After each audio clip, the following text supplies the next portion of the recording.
Okay, this is a videotape analysis of a topspin backhand. I'm going to use the great Roger Federer. I think is one of the prettiest topspin backhands. A few things I'm going to be focusing on. Obviously, is the little L.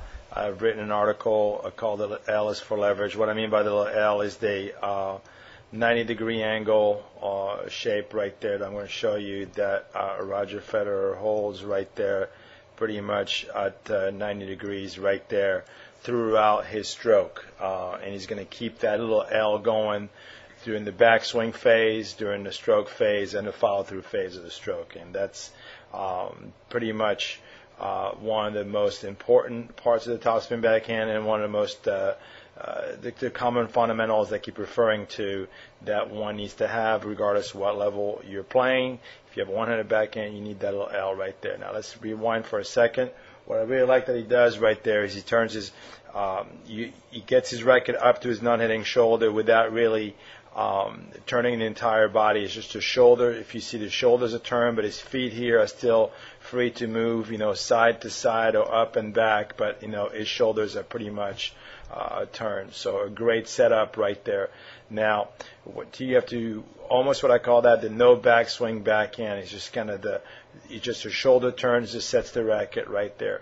Now on this next move right there, as the body is coiled, I want you to focus on what to me is one, as far as the footwork, the most important part of the footwork is the heel to toe weight transfer.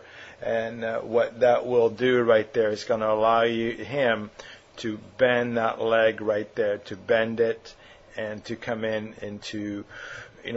going to help him use his hips a little bit more right there. So that heel to toe transfer is going to allow him to shift his weight forward. Now, so if you happen to lack power and not driving your legs into the shot as much as you like to, think about the heel to toe weight transfer. Now, from that point on right there, this was his backswing right here, and from here on out, it's going to be pretty much the stroke begins from that point forward. Now, as I let the tape roll a little bit, this is to me the most important position of the backhand, and I call that the power position, and there is the 90-degree angle back there. The L is set up right there, so that's huge. You must get your racket all the way back. The racket is almost parallel to the back fence right here, and perpendicular to this fence right here. So pointing the head of the racket, pointing back there, the strings pointing back, and that's a perfect setup. And from that point, is going to unleash. So the stroke starts up here.